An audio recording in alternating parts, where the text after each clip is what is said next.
Our world is one unit, and yet we have artificially created different countries and selfishly focused on what is good for each of us. What the world needs today is effective collaboration between nations to address critical issues such as climate change, reducing poverty through focusing on education, health, and job creation.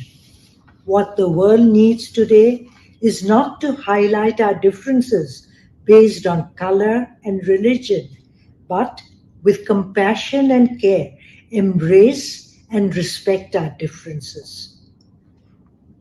What the world does not need is to be obsessively focused on our GDPs and the armament race, but have deep care and concern for the well-being of all. World needs us to teach our future generation to be good human beings so that we do not end up using our technology and our power to harm and hurt each other. The world needs to create a safe, meaningful, and worthwhile space for all to live for generations to come.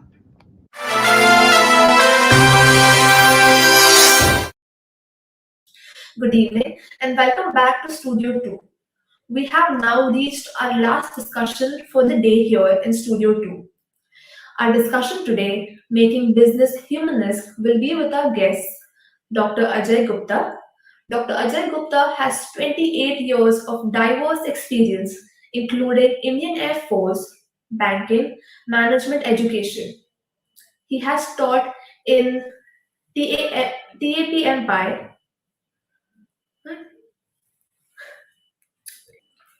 start, Making Business Humanesque. Good evening and welcome back to Studio 2. We have now reached our last discussion for the day here. Our discussion today, Making Business Humanesque, will be with our guests, Dr. Ajay Gupta.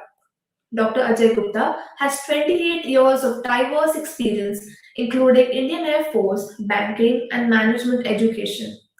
He has taught in TAPMI, Manipal, and is an invited faculty for many prestigious institutes like IIMS, TISS, NITIE, MNNIT, NIRT, Chennai, Bank of Baroda, Apex Academy, Gandhinagar, and National Law University, Delhi. His upcoming book is Corporate Demons. Vanita Kohli Khandekar. Vanita has been tracking the Indian media and entertainment business for 2 decades. Currently, she is a columnist and writer for one of India's leading financial dailies, Business Standard. The fifth edition of her book, The Indian Media Business, Pandemic and After, was released in October 2021. This discussion will be led by Kenna Shree. Kenna Shree is an author, poet, and storyteller. She also works as the Deputy General Manager in NTPC Limited, the Government of India. She has been writing for the Huffington Post, Times of India, Hindustan Times, Cox and India, and other writing forums. She is winner of Times of India, Write India Season 1 and Season 3 short story campaigns and has contributed to 5 published anthologies. I request Kenna ma'am to take this discussion forward.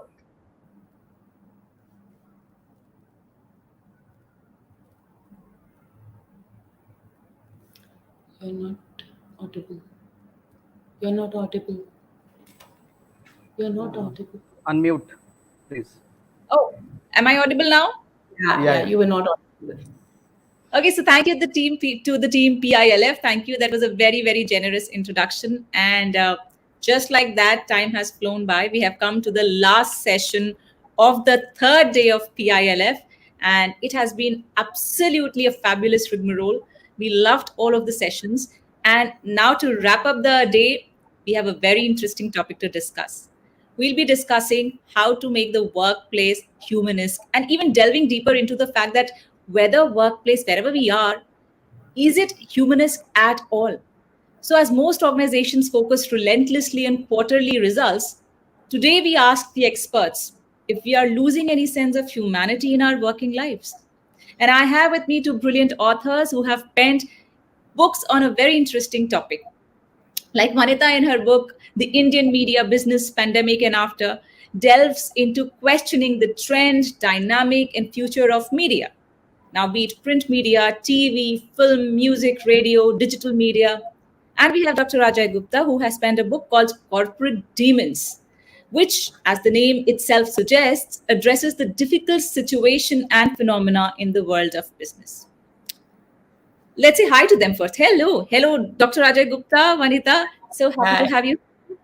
Hi. Thanks for having me, Kenna. Thank you. So Thank what you. is a Thank you. humanist workplace? A humane workplace starts with the acceptance that nobody is perfect and that everyone is working towards the same collective goal.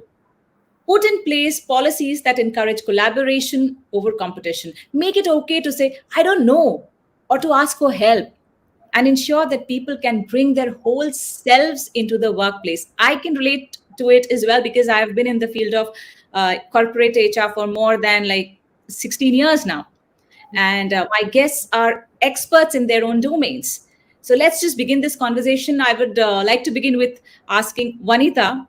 Um, More than two-thirds of revenues of the film business were wiped out in 2020, thanks to the pandemic. Theaters, the first to shut down and the last to reopen, took the biggest hit. Ticket sales also slumped to 400 million, almost one fourth of the figure in 2019. And I'm quoting all of it from your book. Yeah, I was Hundreds about. of Thanks for quoting so extensively from my book. That's the best thing you prove to me. Yeah. And you also write that because these were certain facts that absolutely intrigued us. It caught our attention because though we talk about the negative, the ill effects of pandemic, when it comes to statistics, it's just so heart wrenching. You also write that hundreds of thousands of daily wagers who form part of industry's 7 lakh strong workforce lost their jobs. So please tell us how humane has it been for the cinema, for the film industry post pandemic? Kenna, you know, uh, I mean, I have huge issues with that word humanist, but when you say this is a statistic, that is not humane because these are people, this is their jobs. Every film employs thousands of people. Every multiplex screen or single screen in this country employs thousands of people.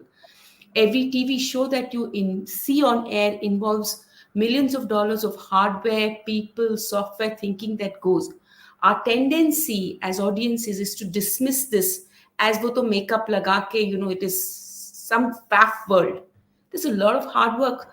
I don't know if you've ever tried. I've just joined dancing classes at this late age in life. And every hour, 3 days a week. And I realize, whatever actors are paid is too little because the amount of effort it takes, and I'm just talking about a simple thing like dancing.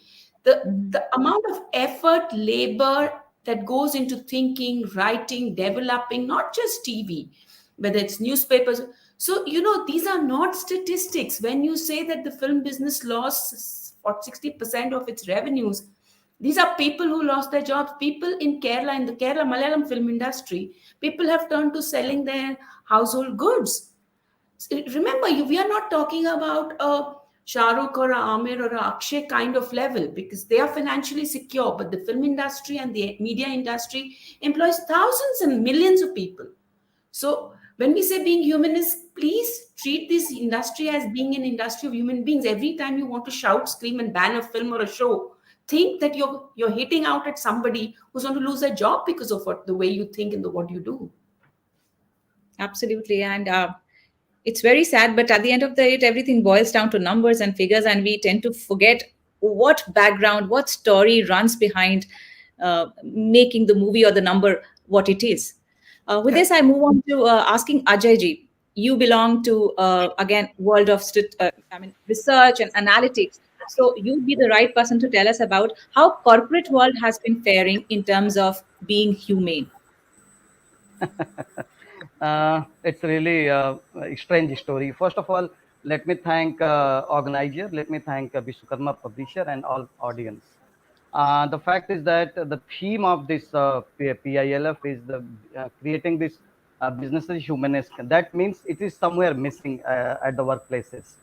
Uh, and we need to understand the logical connection between the corporate management and the human resource management. And always we need to understand that human resource is a support function of the management. It is not the independent body. And every time, whether on the forum or the discussion, every time it is the HR who is blamed for all the things done by the top management. I did my PhD in banking industry, and in depth I interviewed the top management, general manager, union people, and all middle managers.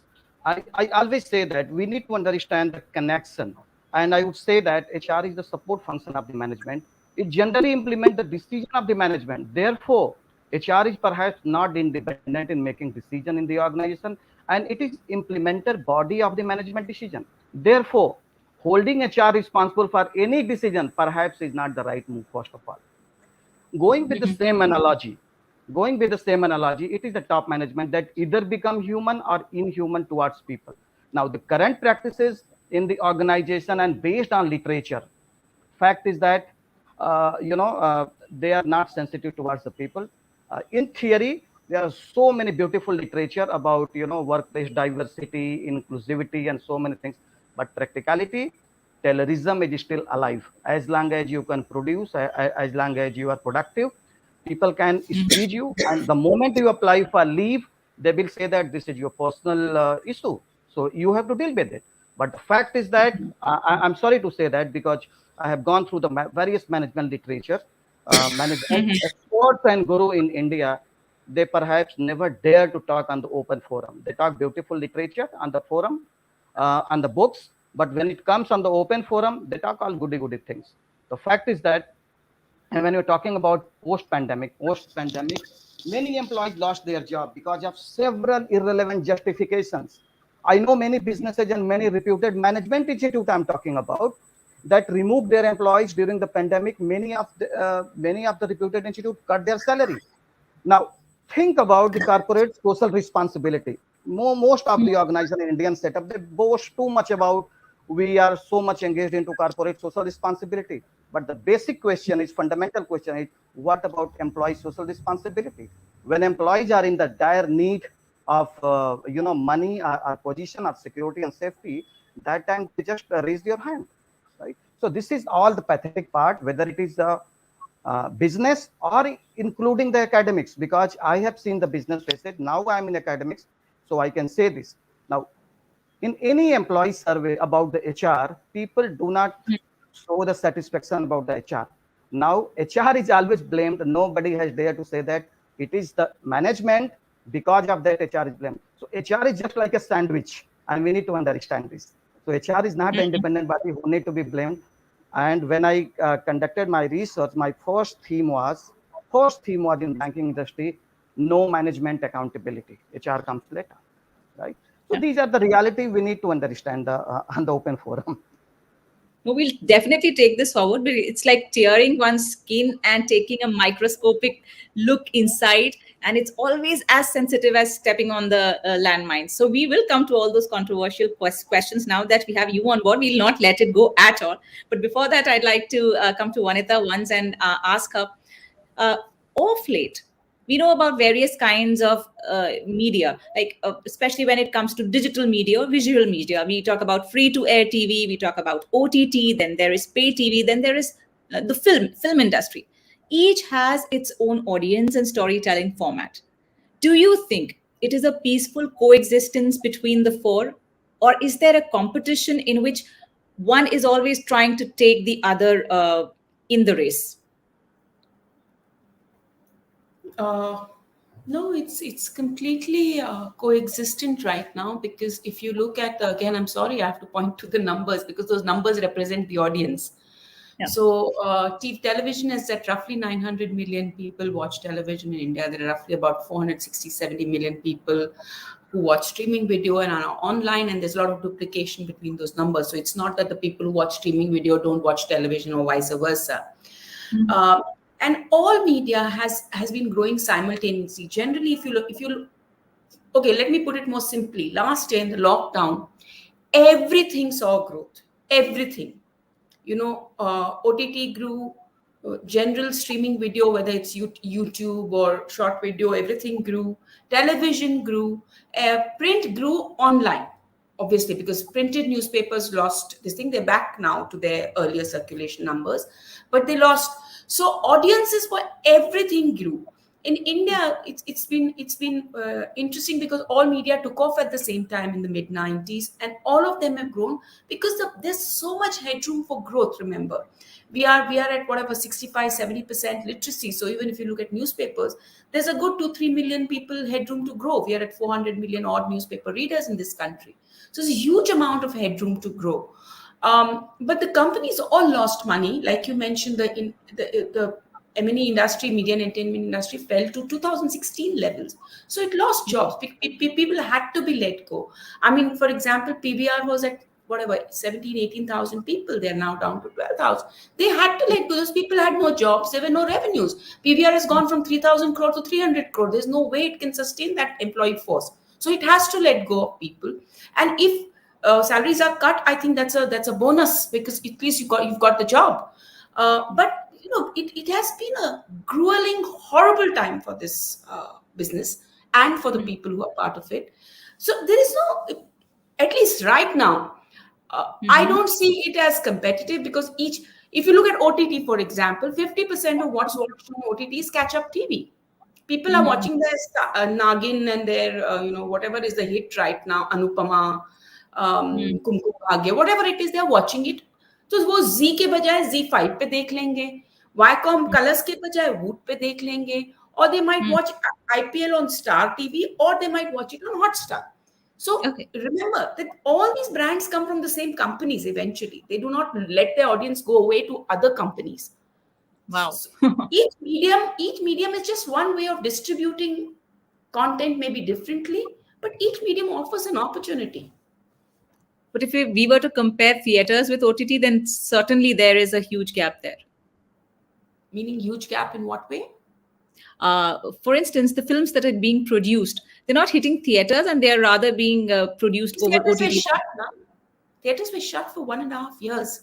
So theaters are there's no way you can let theaters make 60% of the film money that films make come from theaters. So not having theaters has been horrible for films, but they don't have an option. Many films have held on. So when 83 was ready for release last year, it did not release. So Suryavanshi was ready for release. Several, in fact, in the Telugu and the Tamil film industries, a lot of films, they stuck to a theater release. They waited for a theater release because they knew their revenues would be better. They would be able to monetize the film better.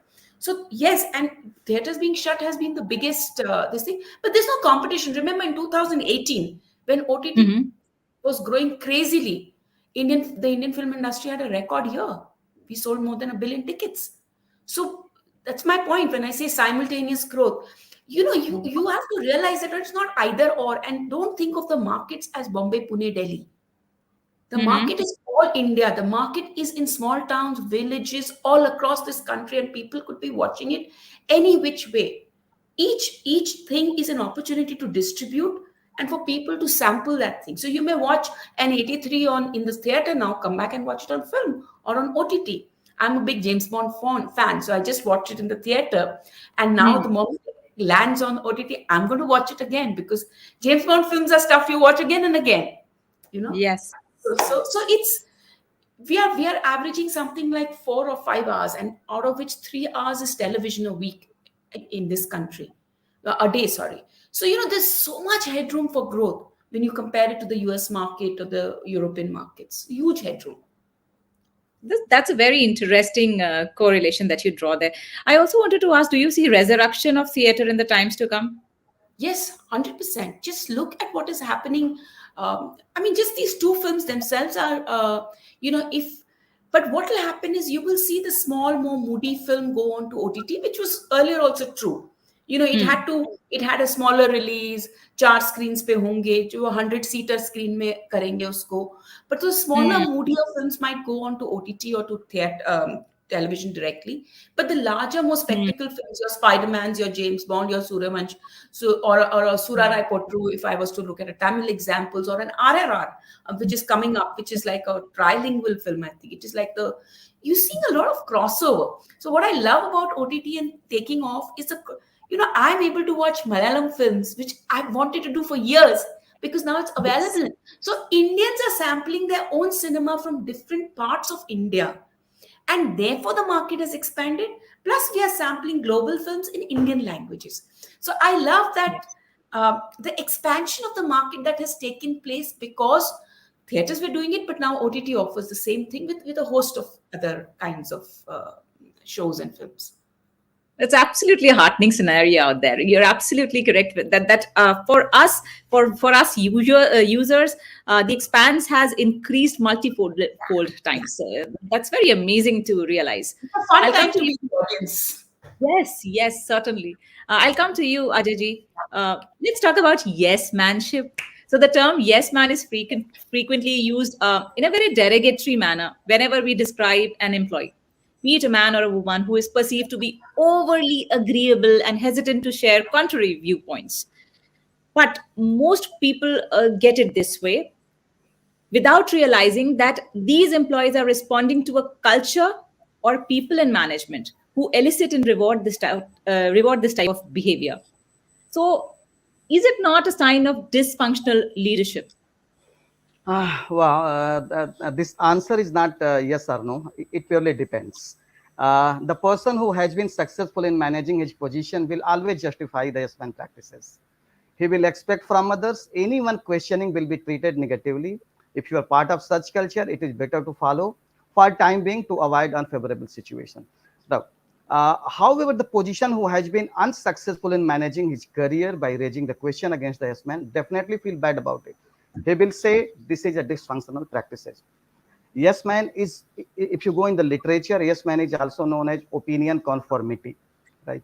Because and it is of two types. One is about the informative opinion conformity and normative. In unfamiliar situation, usually people go with the informative to just be part of the group, and otherwise, but within the organization, people fall into both category of opinion conformity.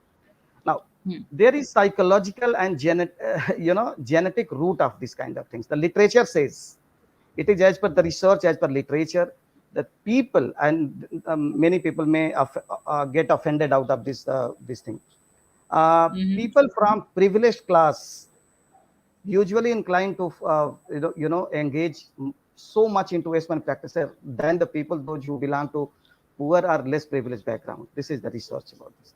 Now the fact is that whether it is a dysfunctional practices, if you want to see the impact on the organization, it creates toxic culture, especially for the meritorious people, sincere people, Yeah. honest people, because they believe more on their hard work, their sincerity, and not about the pseudo commitment and dedication.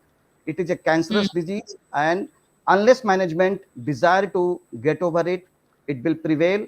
But the fact is that it is not easy to get over these kind of practices, because the people, those who reach higher in the hierarchy, those are the people, those who follow these practices reach very high in the organization. There is a research paper by the Harvard that says that Hmm. organization deliberately promote incompetent people to reach at the top, Is it? right? Yes, yes. And if you need, I can send you across that article. So this is Yeah. how it happened. This is just like you scratch my back, I will scratch yours, right? So, but the finally, these practices is totally unhealthy practices. It's cancerous in nature, and the ultimate impact on the organization is negative, adverse. It doesn't create a healthy culture. It creates ultimately a toxic culture, and ultimately, who pays the price? Meritorious people, and ultimately the organization, not the people those who follow the yes man culture kind of things. This is how it happens. So what does one do about it? So if there is somebody who has got trapped in an organizational culture which believes in yes manship, then what does one do? How does one get out of it? Very true. Uh, there are two approaches to it. One approach is management, top management, those who are leaders. They need to make sure that they are not part of listening this S-man people, right? They should Mhm. set the very tough deadlines for the people those who engage into S-man kind of things. Because why people engage into S-man kind of behavior? Because they have enough time, right? And they just try to capture the personal information of the employees. So make them tough deadlines, ask them to provide their deliverable. And all the people those who are victims, especially those who are meritorious, those who are honest, those who are dedicated, they should avoid for time being about such kind of practices, and they should overperform. They should show very good behavior, and they beat such kind of people, defeat such kind of people by their performance, by their merit, by their behavior. That is how it is possible. But unless management believe that it is a bad, it has to be removed, nothing is possible. It is the management. So top down approach is the first and foremost important. And at the same time, you should also bring into the policy matter, because there is no such policy exist on this to discourage such kind of things.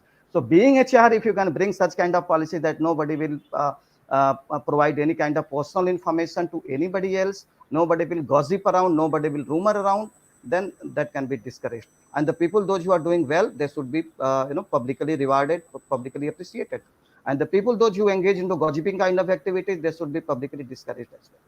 This is how we, organization can root out such Yeah, kind of I practice. think that's very well put. It's not a magic bullet, and there will be bumps in the road. Nothing changes overnight, also. So I think Absolutely. there will be at one point of time, people will have to stand up for themselves and begin to say no. Somebody will have to begin to start saying no. Probably there, the rhythm that has been set in will break there. I'll come And back to yeah, yes, yes, all yes. right. Please go ahead. And the fact is that this kind of dysfunctional behavior comes out of fear, out of a sense of psychological insecurity, out of Hmm. incompetence, a feeling of incompetence. So once you do Obviously, not have enough, competence, so you try to you resort overcome to these kind of judgment. your weaknesses and try to use as a successful strategy, to navigate in the organization. That's very well put, Dr. Ajay. Vanita, I'll come to you and I'll quote from your book, where you talk about news in media. You say that, in fact, in one of your interviews, you said this: you cannot have ad funded, good quality news for now because it's determined by large numbers. And these large numbers come to companies that throw billions at AI and tech to get the scale. It then becomes a vicious cycle. What has news industry become of now? Uh, can I just to get this right? Are we discussing news in general or broadcast, digital? Because then each has its own um, News thingy. in general, probably. News in general. Okay. So if I look at the news industry, largely we're surrounded by news. So there's newspapers, there's digital, and there's television broadcast news largely, and there's of course social media and a whole lot of other things. I would include that in digital. When I say that ad-funded news, newspapers have traditionally got anywhere between 70 to 80% of their revenues from advertising. So what they do is they get you to buy the newspaper, and Indians don't want to pay more than 2 to 4 or 5 rupees for the newspaper, so they get you to buy the newspaper, and the bulk of the cost of the newspaper is subsidized by advertisers. And that's true for television as well. Television is 100% television news. I haven't watched a TV news channel in 9 years because, according to me, they become rubbish. Television news is 100% subsidized by advertisers, which is why you see the because it's totally about eyeballs. So the more Mm. sensationalist, the more false you are, the more likely it's like, there are these, I don't know if you know, there are these fake news factories in several East European countries, which every time the US election comes up, they churn out headlines like Hillary Clinton is a murderer, This one did this thing, and that makes them billion, and they're 17, 18-year-old kids whose only job is to sit there and this has nothing to do with real news, but it gets amplified by the wrong websites within the US and becomes a truism. Like, for example, Barack Obama's birth um, controversy. Is he an American citizen? He's not. About where is his birth site? So it was called the birthing controversy. And in India, I think the examples are millions. But the point is that our news industry, if I was to look at digital, we are in a good space largely.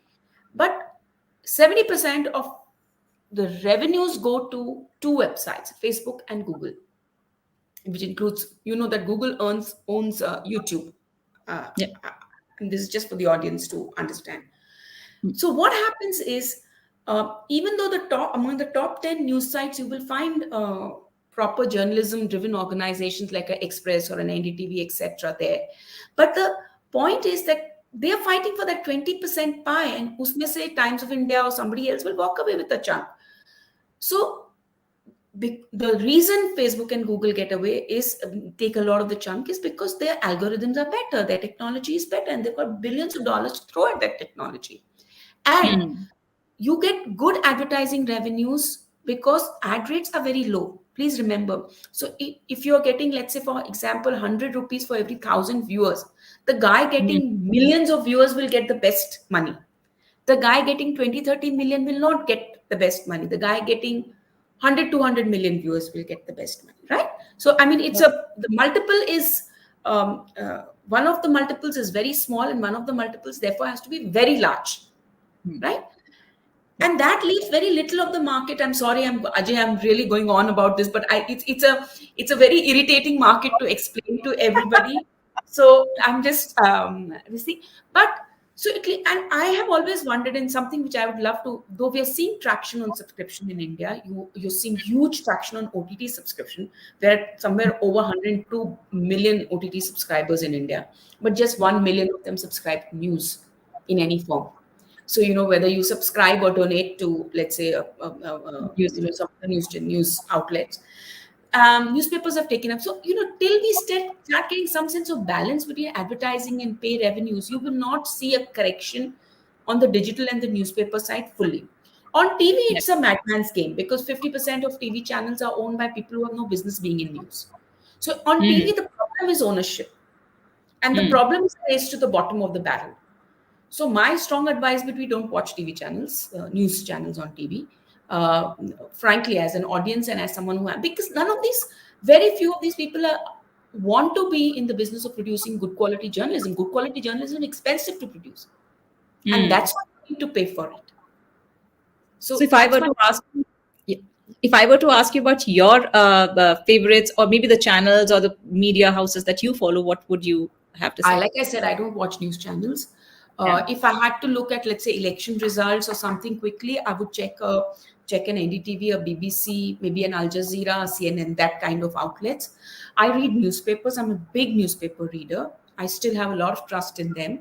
So we get like 5 or 6 newspapers. We've just shifted to Pune. So we also take a Marathi newspaper now at home because I can write Marathi. And when it comes to online, I've been a subscriber to The Economist since I don't know how long. In the last 20, 25 years. My husband subscribes to the New York Times. So we take almost every major Indian newspaper. So we read a lot. We read books. So I don't think there's any substitute. Video cannot, unless you're seeing a docuseries. Yes, or a documentary. Video cannot substitute for good analytical news presented in print form. That is a point so well taken. And in fact, I'd like to flag it and pin it up somewhere. This is a very strong message for all of us. We need to read and read. We would be a much better nation. We would be a much better nation and more intact. Enlightened in our decisions if we read more. Much well informed. Otherwise, the kind of information overload and all misconstrued information overload is fake now. There's so much fake being produced, it's not funny. And lay people don't have the wherewithal or the media sense to, you can't blame people for believing what they believe, but you can blame people for putting out bad facts or wrong facts. Yeah, absolutely. And even the ownership goes amiss there. Nobody Yeah. owns the place from where such news gets into circulation.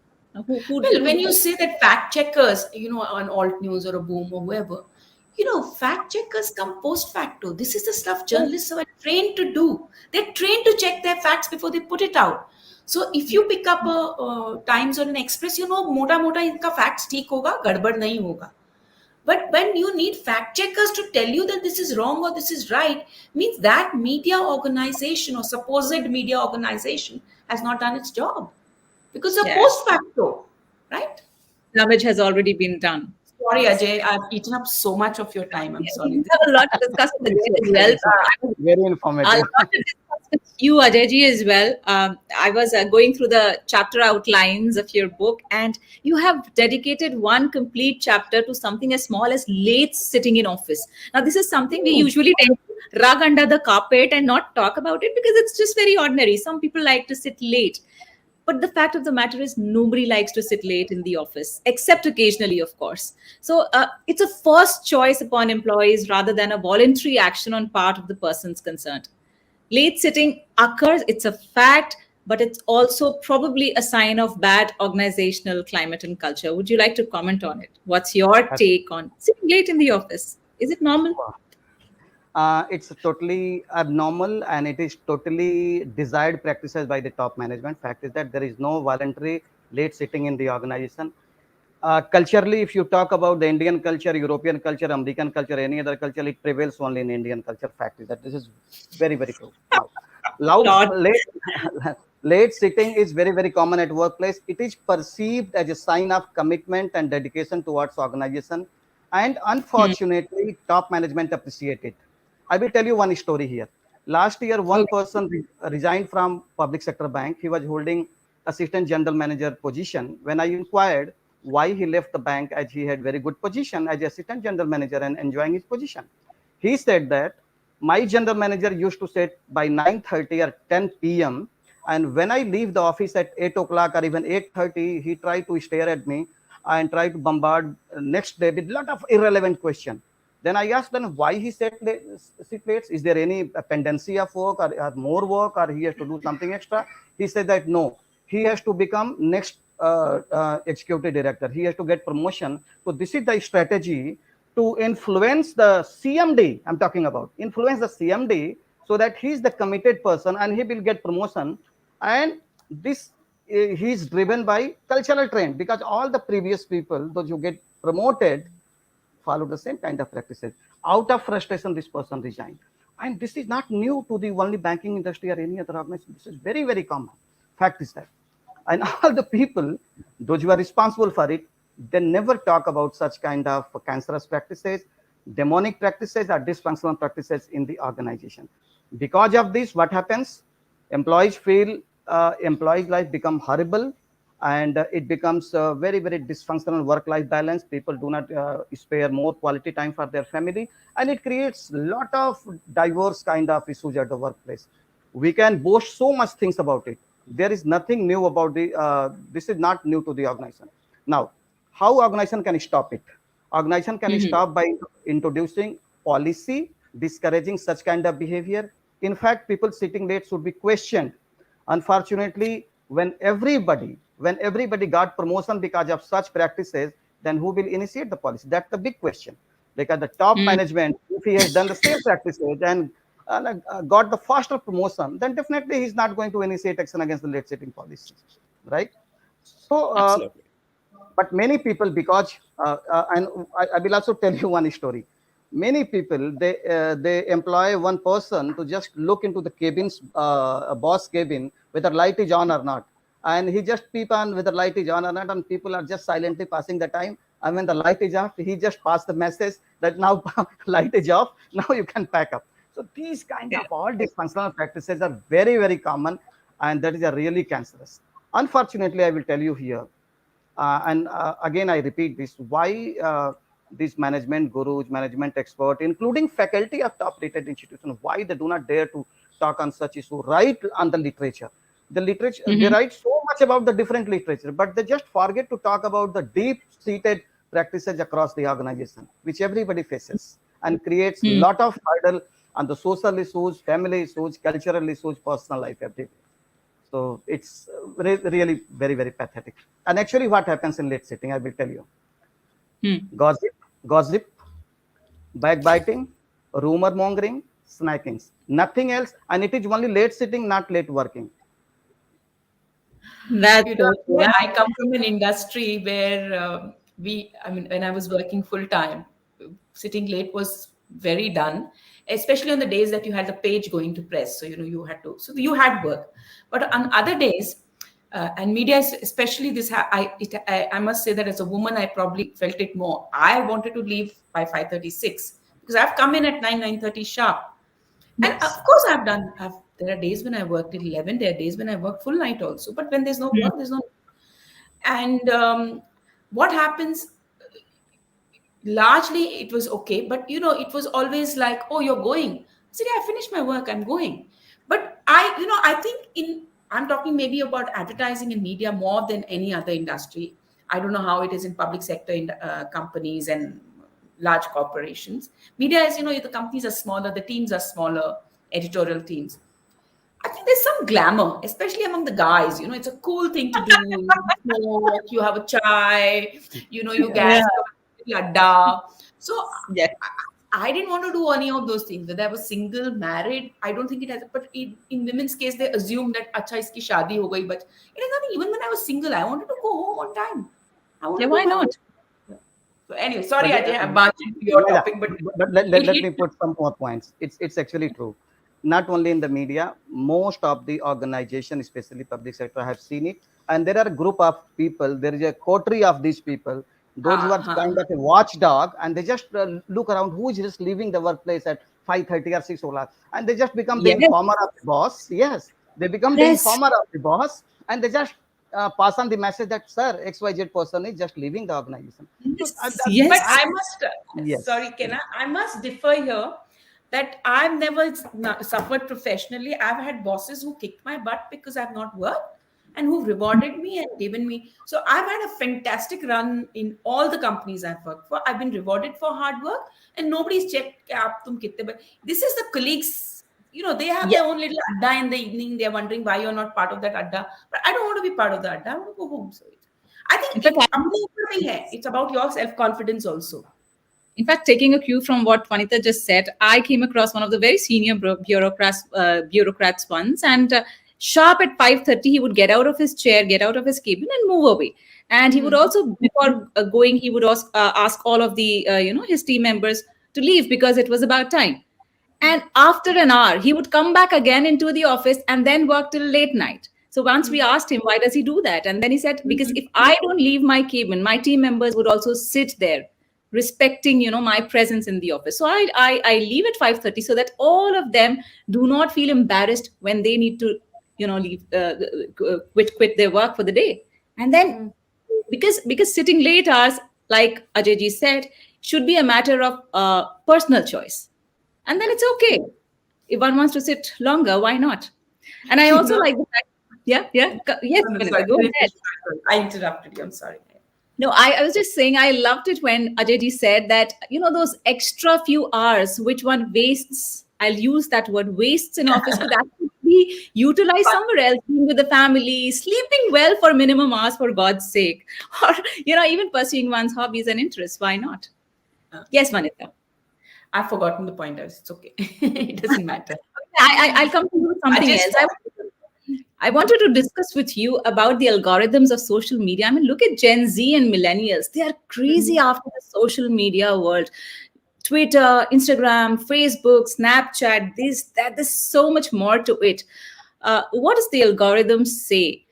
Is it a commercial place? If one were to exercise, say voting opinions, or if one was to promote one's portfolio, if one were to do personal branding, how does the algorithm of social media work? Is it a good way to go about? okay, let me see if I can address this because it's a. See, it's not social media is not one thing. No? You use Mm. WhatsApp, and so we formed a WhatsApp group for this discussion that is social media. Okay, Yes, so yes, WhatsApp we do. is social media, and WhatsApp is also a commercial entity. They are trying Mm. very hard to make make money through businesses. So you'll have, when you get in touch with your local grocer, it'll say this is a business chat, etc., etc. Hmm.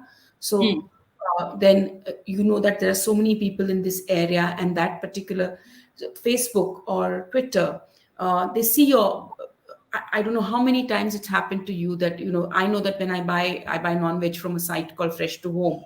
The moment Hmm. I buy, malicious ads start coming at me. I booked a ticket to Bombay Delhi ticket. For the next 1 month, I'll be getting airline advertisements or travel or hotel or car service advertisements. So the algorithms are designed every day, and they are basically based on the data of millions of people and their behavior, and they improve. That's how AI works. AI works on improving every day with more and more in data. So they know that Kenna reads this, she has bought these books in the last few days. And it's not one algorithm. Each one has different ones for different things. So on content choices, on the advertising that you're served, everything. And the more refined your data becomes, the more Hmm. sharply it can target you on large clusters of people like you, Hmm. right?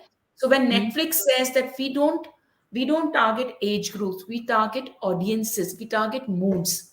You're in the mood for a light film, we will. So then Netflix will know that generally between 6 and 9 you are likely to watch a romantic comedy in the Hmm. last 1 year, for example. So algorithms are actually, they're basically regression equations which keep on feeding on the data that they keep getting. So But it do they test on the vulnerability of the user? so no, it's, they're not living things. So if one human being will feed on the vulnerability of another human being, the machine won't. But if you are constantly looking at hateful, obsessive stuff, it's going to feed you that. Now it is a curator's job, and this is exactly why I'm not happy with social media companies being called only intermediaries. It is a Hmm. curator's job, it's a platform's job, but you have to ask yourself whether you want the Facebook to be the editor of the content that you see. Okay. NDTV or There. a BBC or a Aaj Tak says that we have editors and we will edit, and this content has been edited. But do you want some faceless person in Facebook or Twitter to edit what is coming to you? So these are very deep questions which are still being debated Yes. by companies, and in Europe, etc. Also, I mean, I think some of the debates in Europe are far more mature than the ones in the US. In India, I don't think we've even started debating this. Now, this conversation with you, Vanita and Ajay, it's going very interesting. I Going mean, all it's over the very place. immersive. Yes, all over the place. I know. I hope PILF pardons us for this because we are Yeah, supposed to be very book centric, but we are talking about all of the subjects of the world. But then it's yeah. very interesting. I'm so Yeah, glad because about it. Ajay is on a different planet and I'm on a different planet, and you're And I'm sort of trying to taking like these two spread, galaxies spread. together. Yes. No, but I have to, before I go to Aditi, I have to ask you, Vanita, one thing. What about social media algorithms dictating voting choices? Because elections are near. So let's just talk about that as well. No, nobody is going to. Voting choices are not dictated directly. They are Yes, dictated but by the. What does media do? Media informs a democracy. Media informs people.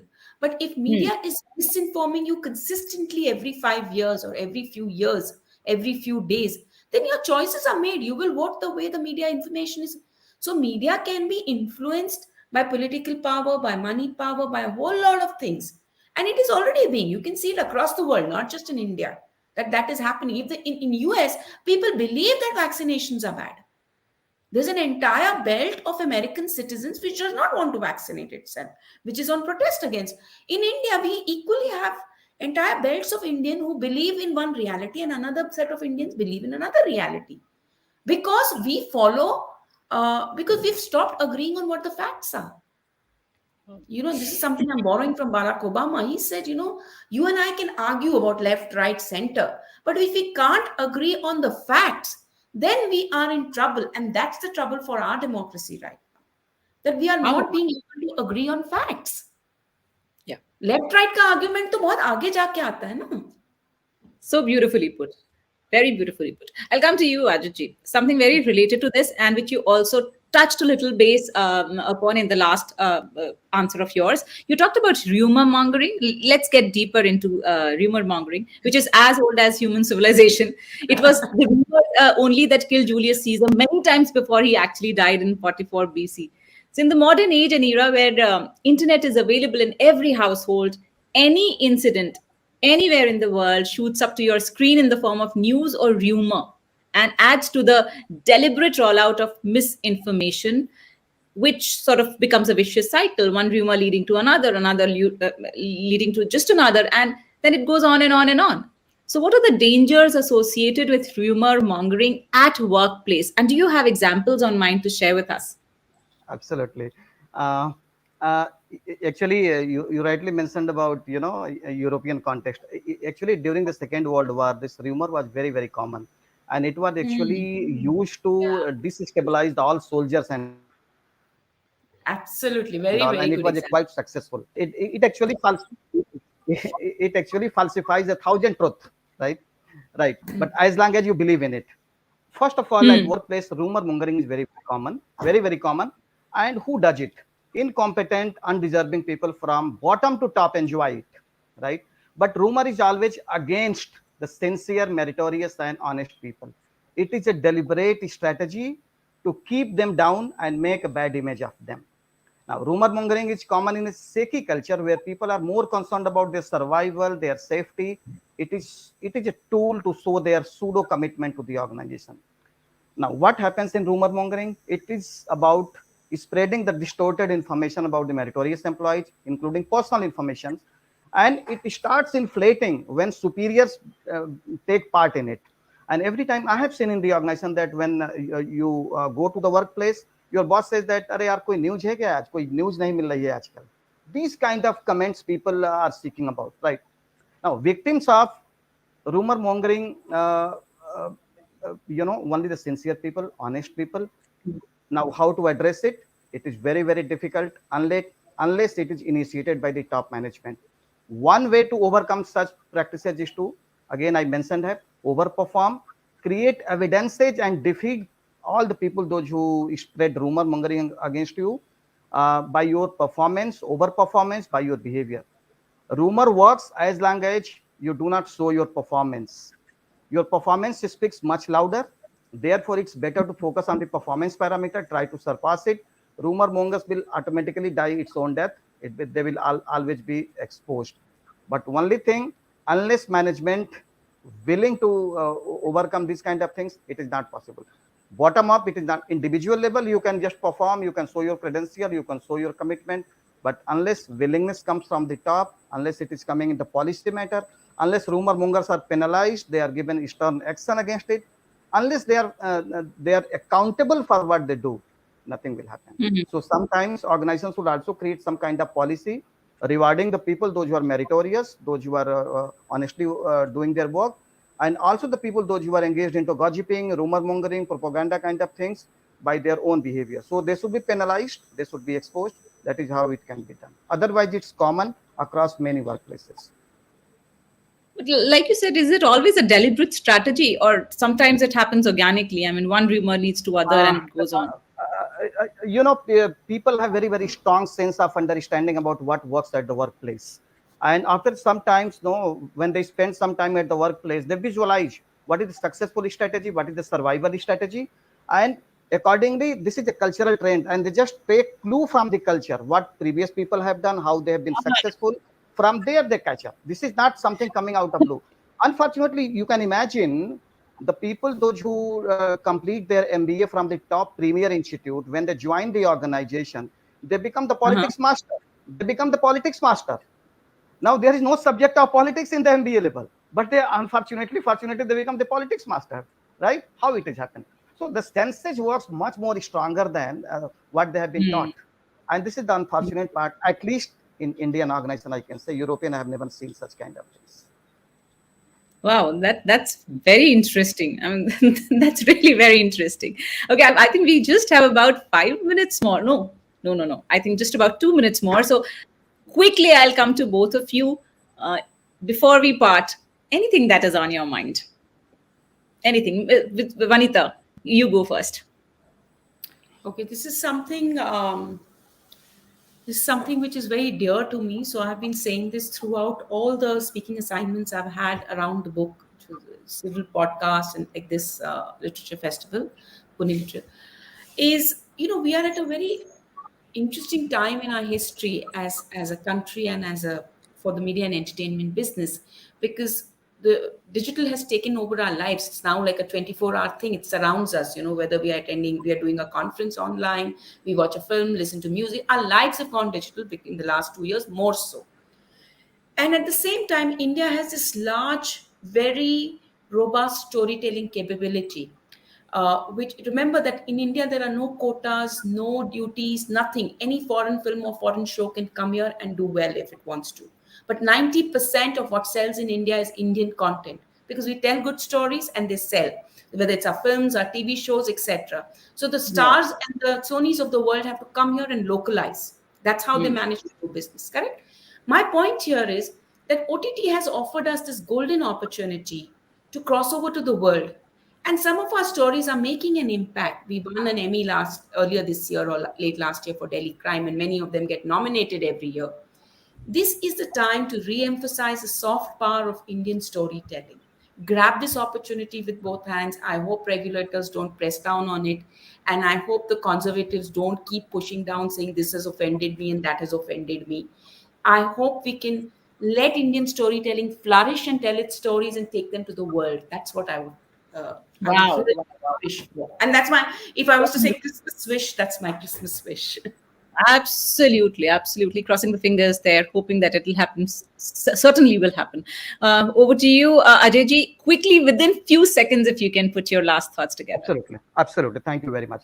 First of all, whatever points I have mentioned so far about rumor mongering, politics, late sitting, there is only one reason: psychological safety, whether it is a perceived or real one. Why it happens? Because many people need only job. They are very much, they have developed self loyalty towards the job.